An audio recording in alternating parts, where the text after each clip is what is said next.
am going to repeat myself till I'm blue in the face, but it's because we have two different draft previews. So these are not players you are taking at number 16. We're going to get back to that preview probably Thursday. We have a short show tomorrow, an abbreviated show. And those are guys like Bump has looked at Troy Fautanu, Brock Bowers was the other day, that the Seahawks could maybe take at 16. It doesn't always mean they're going to fall to them. It might even mean they pass on them, but these are guys that Bump has looked at as first rounders. This is a separate preview called Drafting Seahawks. What this is looking at guys that fit the mold of what the Seahawks have liked in the past. Maybe they have the right character. Maybe they've got some raw talent. Or in the specific instance of today's draft, they are passers that don't require a ton of draft capital to acquire. So let's get to today's Drafting Seahawks. With pick number whatever on probably day 3. FSU quarterback Jordan Travis or Tennessee's Joe Milton. We're going to get to both. Let's start with Jordan, who is an undersized passer. Bump, we have seen John Schneider and Pete, though he won't be with him this time around, draft an undersized passer before. Yeah, and he was smaller than this guy, too. Jordan Travis, 6'1", 200 pounds. When you put on the film of Jordan Travis, the first thing you're going to recognize is his mobility. And not even just running down the field. It's buying time. It's something that NFL GMs fall in love with. Can you buy time? Can you do those off-schedule throws? And what do those throws look like? Watch the tape on this young man. He could be rolling to the right, throwing across his body. The arm still looks good. The velocity on the ball is still good. He could be falling backwards, throwing the back shoulder to the sideline. The ball still looks good. The velocity still looks good. Also, he is tough. There were several times against LSU, I believe they played, where he is getting smacked underneath the chin. They're not throwing the flag because everyone loves LSU, and he gets himself back up, and he does his thing. In 2022, he had 417 rushing yards. In 2023, in 11 games he played in, he had 173 yards. Are you ready for this take I'm about to say? I don't know. All right. If he doesn't get hurt, he's the Drake May of this draft. Everyone's falling in love with Drake May, his athletic ability, the way he throws the football. What a fun take. If this young man does not get hurt, he's that fifth quarterback that everybody is talking about and falling in love with. And honestly, I would fall in love more with Jordan Travis than I have with Drake May. Why? Just his accuracy is a lot better. His understanding of what he's looking at is a lot better. And don't get me wrong, man. I've been talking about Drake May. He is a good college quarterback. I think he can go to the NFL and be fine, all right? But there are things, the inconsistencies, him not getting the football off in time, his accuracy's been jacked up. The thing that saves him is that he's athletic. He might be a bit more athletic than Jordan Travis, but Jordan Travis has more of that down the field type of speed. We have seen 25-yard gains, 15-yard gains, 10-yard gains out of Jordan Travis. Also, he's good in the zone option. He's good in the RPO. Over his career, he's averaging 5 yards per carry. You're looking at Jordan Travis and you're saying, this could be one of those late-round draft picks, finds himself on a team, sits for a year or two, gets an opportunity, and you never know what's going to happen. But again, if he doesn't get hurt, these guys get into the college football playoffs, right? Who knows? Maybe they win a game and get to the national championship. You're looking at him different. What if? And that's what helped J.J. McCarthy, right? Mm-hmm. Yeah, he's from a good program, a pro-style offense. They didn't ask him to do much. He ran the football. But what got him to the mountaintop?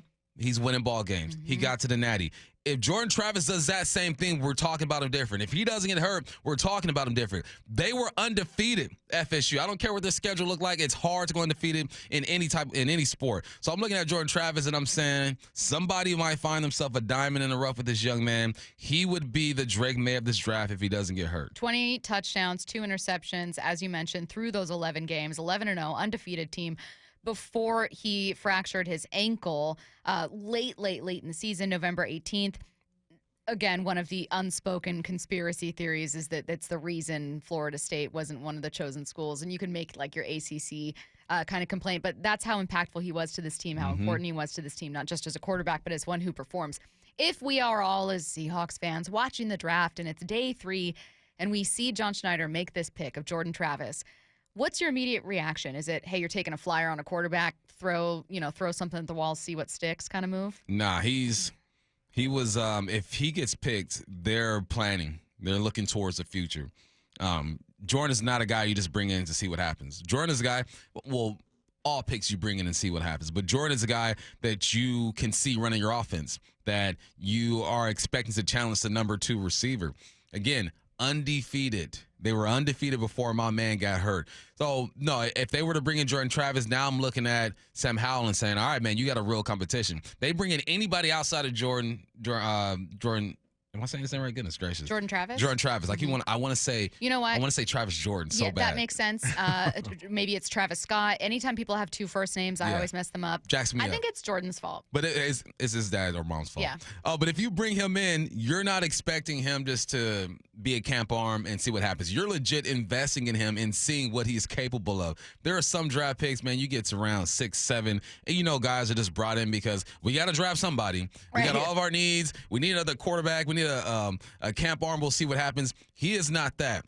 If he is with the Seahawks, you never know. I doubt it, but you never know. If he is with the Seahawks, Sam Howell's in a real competition, and if he loses that competition, now Sam Howell is going to be trade bait for anybody who loses a quarterback during training camp or just needs a legit number 2 quarterback who's been there and who's done that. I really like this dude. It was so sad to see him go down the way he went down because, man, his stock was rising, and FSU would have been in the college football playoff. And he publicly apologized to his team, and it wasn't his fault at all. They should have been in the playoff, but he apologized to his team for getting hurt, which is like, it's not your fault, man. Like you could just tell he was heartbroken. I felt so bad for him, and he was so important for their season and really fun to watch. And like any undersized quarterback and a quarterback coming off a serious injury, I think that analysts, scouts are wondering, like, can he succeed at the NFL level?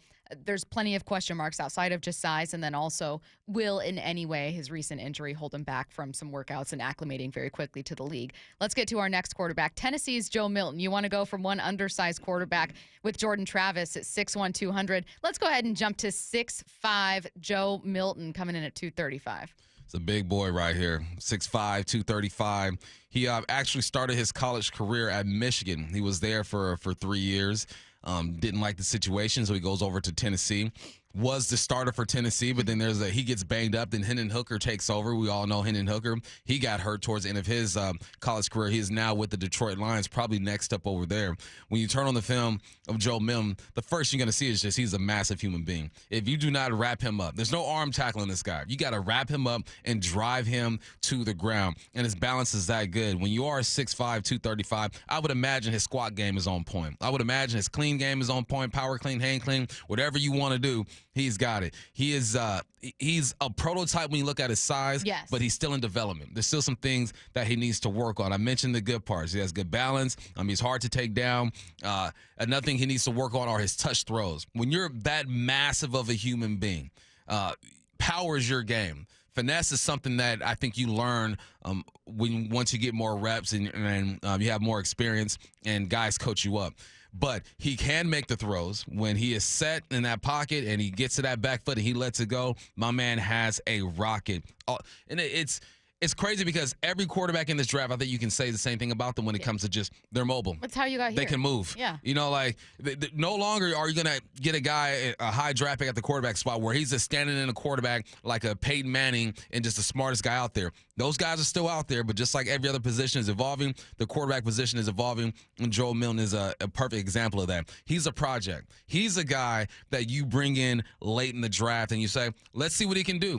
How can he acclimate to the NFL game? Is he going to be coachable? Because he's got all the physical, needs to work on his touch passes a little bit, but, man, guys and GMs, head coaches, OCs fall in love with size. You cannot teach 6'5", 235 with a strong arm. You can teach a touch throw. You can teach being patient. You can teach getting the ball out on time. I think another thing, he'll hold on to the ball a bit longer than he should because he knows he has the arm to do that. And in college football, you can get away with that. You can wait, because one, I know this safety is not going to light me up because I'm a big boy. Two, I know I got the arm to get it 45, 50 yards down the field when I should be around 35, 40 yards down the field. It's a gift and a curse being 6'5", 235 because you can get away with some stuff in college. Next level, you got to mature a little bit. I think he can do it, but he's a guy you bring in and say, all right, let's see if he can compete.